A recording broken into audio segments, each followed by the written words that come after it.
میں صرف ترغیب کے لیے آپ کو ایک بات بتاؤں کہ ایک مرتبہ ایسا ہی ہوا، اللہ تبارک و تعالیٰ نیکیوں کو ضائع ہونے سے بچائے، لیکن ترغیب کے لیے بتا رہا ہوں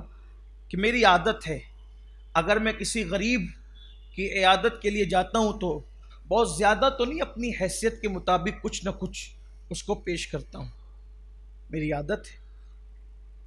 حتی الامکان آپ لوگوں کی طرح بہت زیادہ مالدار نہیں ہوں، لیکن بہت غریب بھی نہیں ہوں، جو بھی اللہ نے توفیق بخشی ہے وہ میں پیش کرتا ہوں۔ ایک مرتبہ میں ایسی ایک صاحب سے ملنے کے لیے گیا، اور بڑے عالم تھے، اور ان کی آمدنی کے متعلق مجھے پتا تھا کہ ان کی آمدنی اتنی کچھ نہیں ہے، وہ کل انحصار جو وہ مسجد پر ہے، کل انحصار مسجد پر، اور وہ بیمار تھے تو مسجد والوں نے جس شخص کو امامت پہ رکھا تھا تنخواہ بھی ان کو دی جا رہی تھی۔ اب آپ سمجھ سکتے ہیں کہ کیا کیفیت ہوگی۔ میں گیا تو میں نے اپنی عادت کے مطابق ان کو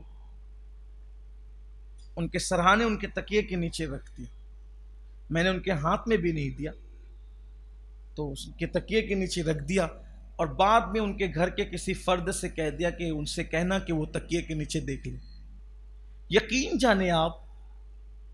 کہ جب ان کے ہاتھ وہ رقم لگی تو ان کے گھر کے لوگوں نے مجھے یہ بات بتائی کہ وہ روتے ہوئے گھنٹوں دعا کرتے رہے، میرے لیے گھنٹوں دعا کرتے رہے، ان کے گھر کے لوگوں نے بتایا۔ تو میں نے کہا ایسا کیوں کیا انہوں نے؟ تو بتایا کہ کہا کہ ان کو ضرورت تھی، عالم ہونے کی وجہ سے وہ کسی سے مانگنا نہیں چاہتے تھے، مانگ نہیں سکتے تھے، ضرورت تھی، کوئی مدد کرنے والا نہیں۔ اچھا تو کوئی دیکھنے، مصلیان بھی دیکھنے نہیں آ رہے تھے، آپ آئے اور آپ نے وہ پیش کیا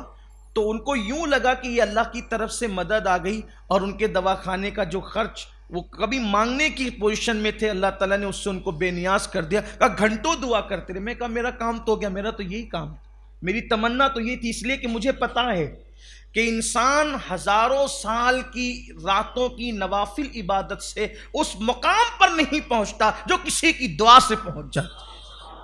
غوث پاک کے پیچھے کسی کی دعا ہے، غریب نواز کے پیچھے کسی کی دعا ہے، محبوب الہی کے پیچھے کسی کی دعاؤں سے جو مقام ملتا ہے وہ مقام محنت سے نہیں ملتا، اس لیے کوشش کیا کرو دعائیں لینے کی۔ اللہ کے گھر میں کہتا ہوں مجھے آپ سے کیا بتانا ہے، میں آپ سے کوئی کریڈٹ نہیں لے، آپ ماشاءاللہ یوں بھی محبت کرتے ہیں، لیکن یہ بات میں نے آپ کو بتائی کہ یہ وہ کام ہے جس سے دعائیں ملتی ہیں۔ آپ کسی کا ہاتھ پکڑ کے کہیں کہ میرے لیے دعا کرو، اس سے بہت بہتر ہے کہ آپ ایسا کام کر دو کہ وہ خود دل سے دعا دینے پہ مجبور ہو جائے۔ ایک ہے دعا کروانا اور ایک ہے دعا لینا۔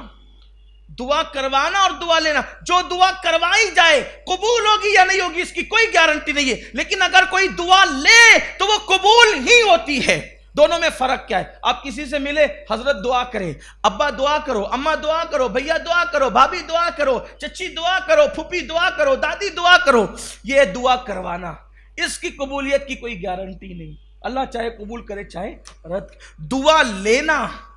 آپ نے کوئی ایسا کام کر دیا کہ اس کا دل خوش ہو گیا، ہاتھ اٹھے اللہ اس کی بگڑی بنا دی، یہ وہ دعا ہے۔ دیکھو غریب نواز نے انگور کے خوشے پہ، سب پتھر مار رہے تھے، انگور کے خوشے پیش کیے،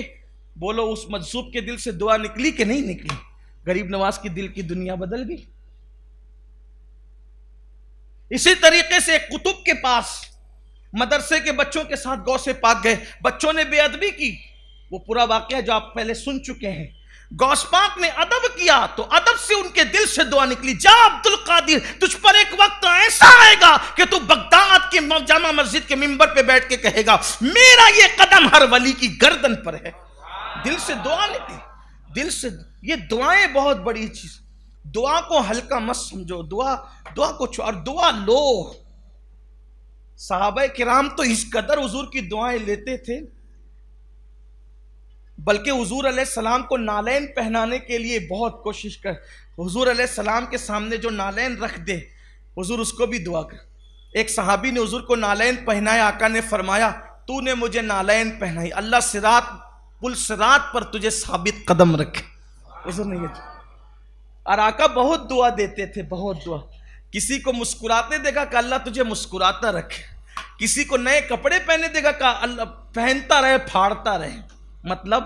یعنی اللہ تجھے اتنی عمر دے کہ جو تو نے نیا پہنا ہے وہ تیرا پھٹ جائے، اتنے دن تک کہ تو پہنے۔ حضور دعائیں دیتے تھے صلی اللہ علیہ وآلہ وسلم۔ تو بیمار کی عیادت، مظلوم کی مدد، کمزوروں کی مدد۔ اسی طرح سے آپ سے یہ بھی کہتا ہوں کہ صرف ذی الحجہ کے لیے خاص نہیں مریضوں کی عیادت، بہت لوگ بیچارے مجبور، پریشان حال، مشکلوں کے اندر پھنسے ہوئے ہیں، اگر آپ ان کی مدد کریں گے تو آپ ان سے دعائیں لے سکیں گے، اور دعائیں لوگے تو پھر ترقی ہوگی، عروج ہی ہوگا، کامیابی ہوگی۔ تو میرے آقا علیہ الصلوۃ والتسلیم نے فرمایا کہ جو ذی الحجہ شریف میں کسی بیمار کی عیادت کے لیے جائے، اللہ اسے ابدال اور ولی کی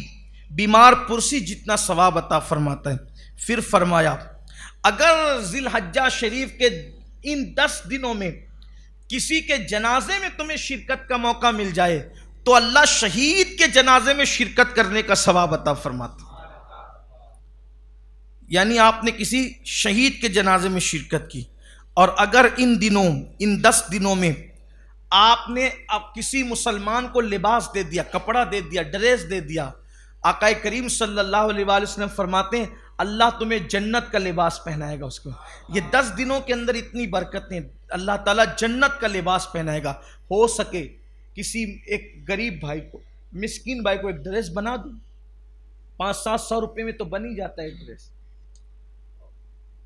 500 روپے میں ان لوگوں کے لیے کہہ رہا ہوں بیچارے جو ہمت نہیں کر پائیں گے۔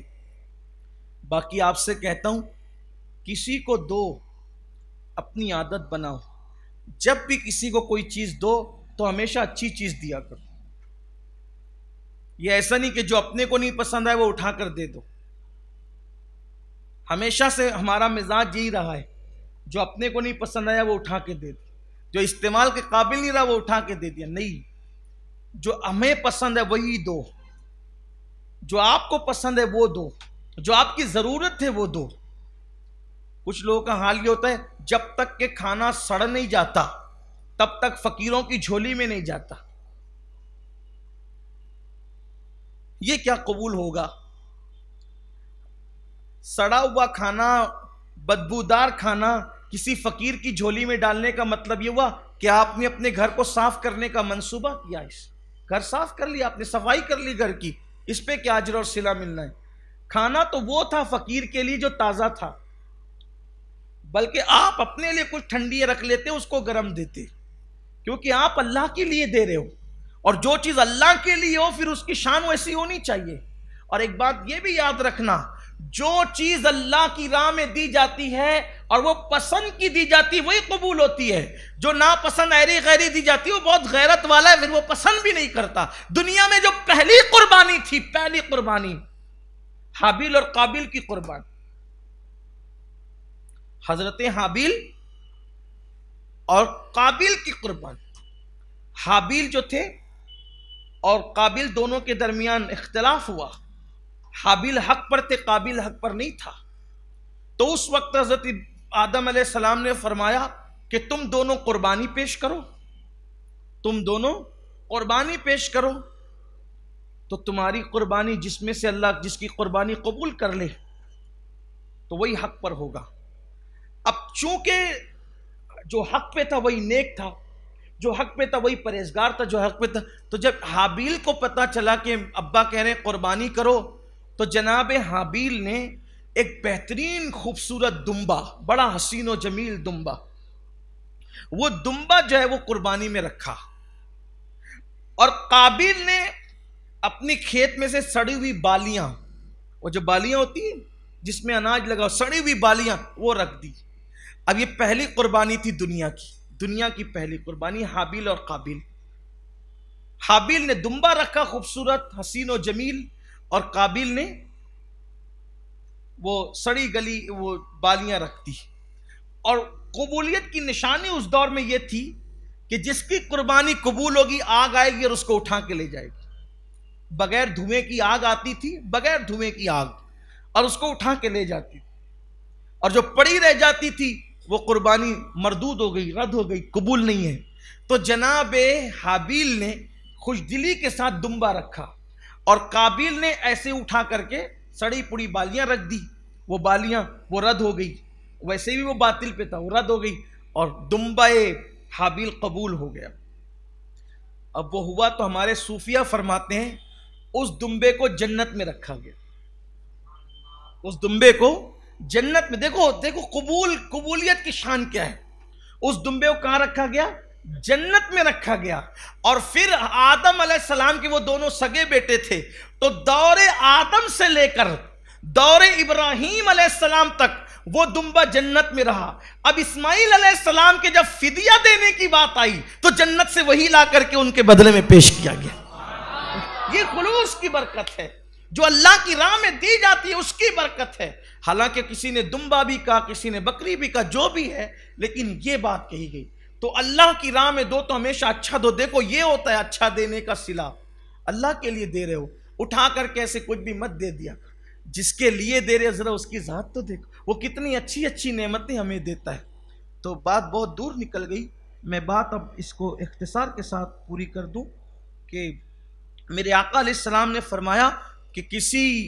مومن بھائی کو ان 10 دنوں میں لباس پہنا دینا، کپڑا پہنا دینا، اللہ تمہیں جنت کا لباس پہنائے گا اور اللہ تمہیں عزت کا لباس، آخرت میں تو جنت کا لباس ہوگا، دنیا میں اللہ تمہیں عزت کا لباس پہنائے گا۔ پھر اس کے بعد قربان میرے آقا کریم صلی اللہ علیہ وآلہ وسلم پر سب کا خیال کیا، پھر فرمایا ان دنوں، ان 10 دنوں میں جو کسی یتیم کے سر پہ شفقت سے ہاتھ رکھ دے، جو کسی یتیم کے سر پہ شفقت اور محبت سے ہاتھ رکھ دے، میرے کریم آقا صلی اللہ علیہ وآلہ وسلم فرماتے ہیں جو یتیم کے سر پہ ان 10 دنوں میں ہاتھ رکھے گا اللہ اس کو قیامت کے دن عرش کا سایہ عطا فرمائے گا، قیامت کے دن عرش کا سایہ نصیب فرمائے گا۔ اور پھر فرمایا جو کسی علمی مجلس میں 1 ذی الحجہ سے 10 ذی الحجہ کے درمیان جو کسی علمی مجلس میں آئے گا، علم کی مجلس، جیسے ہماری مجلس ہوتی ہے علم کی مجلس، علم سکھایا جاتا ہے، سیکھا جاتا ہے، یہاں علماء آپ کو سکھاتے ہیں، جو کسی علم کی مجلس میں، علمی مجلس میں جائے گا اللہ اس کو نبیوں کی مجلس میں جانے کا ثواب عطا فرمائے گا، اللہ اس کو انبیاء کی مجلس میں جانے کا ثواب عطا فرمائے گا۔ پھر اس کے بعد آقا کریم صلی اللہ علیہ وآلہ وسلم ارشاد فرماتے ہیں اور اس کو روایت کرتے ہیں حضرت سیدنا وہب ابن منبہ رضی اللہ تبارک و تعالیٰ فرماتے ہیں کہ حضرت آدم علیہ السلام کو جب اللہ نے زمین پر اتارا تو آدم علیہ السلام روتے رہے اور کوئی جواب نہیں آیا۔ پھر اللہ تبارک و تعالیٰ نے آدم و حوا کو جب ملایا، جب حضرت آدم سے خطا اجتہادی ہو گئی تھی تو ان کو اللہ نے جدا کر دیا تھا، آدم علیہ السلام ہندوستان میں، سیدہ حوا جدہ کے اندر، اب یہ دونوں جدا ہو گئے، تو ان دونوں کو جدائی کے بعد اللہ نے جب ملایا ہے تو وہ بھی ذی الحجہ میں ہی ملایا ہے، اور ذی الحجہ کی 9ویں تاریخ کو ملایا ہے، اور وہ بھی میدان عرفہ کے اندر ملایا ہے، تو یہ دونوں کے ملنے کا وقت بھی جو ہے ذی الحجہ ہی ہے۔ اس لیے اس 10 دنوں کی، ان ایام کی بڑی اہمیت ہے اللہ کے نزدیک، اور اللہ تبارک و تعالیٰ کے حبیب صلی اللہ علیہ وآلہ وسلم نے اس کی بڑی فضیلت بیان فرمائی ہے۔ اس لیے ہمیں چاہیے کہ ان دنوں کے حوالے سے خاص طور پر اہتمام کریں، بالخصوص اگر اللہ توفیق دے روزے رکھیں۔ خواتین تک اگر بات پہنچ رہی ہے ان سے میں گزارش کرتا ہوں کہ خواتین اپنے اگر شوہر کی اجازت سے، اگر بچے جو ہے وہ نہیں چھوٹے ہوں اور وہ رکھ سکتی ہوں تو شوہر کی اجازت سے روزوں کا اہتمام کریں، بڑی برکتیں ہیں، اور اللہ تعالیٰ کے نزدیک ان 10 دنوں کے اندر جو اعمال پسندیدہ ہیں اور اس طرح کے اعمال جو بیان کیے گئے اس فضیلت کے اعتبار سے کسی اور دن کو حاصل نہیں ہے، بلکہ میرے آقا علیہ السلام نے تو یہاں تک فرمایا جو ذی الحجہ کے 10 دنوں میں عبادت کرے اللہ تعالیٰ اس کو جہاد سے بڑا ثواب دیتا، ہر عمل سے بڑھ کے، جتنے اعمال ہے سب سے بڑھ کے ثواب دیتا ہے۔ صحابہ نے کہا حضور شہادت سے ہی بڑھ کے؟ آقا علیہ السلام نے فرمایا نہیں،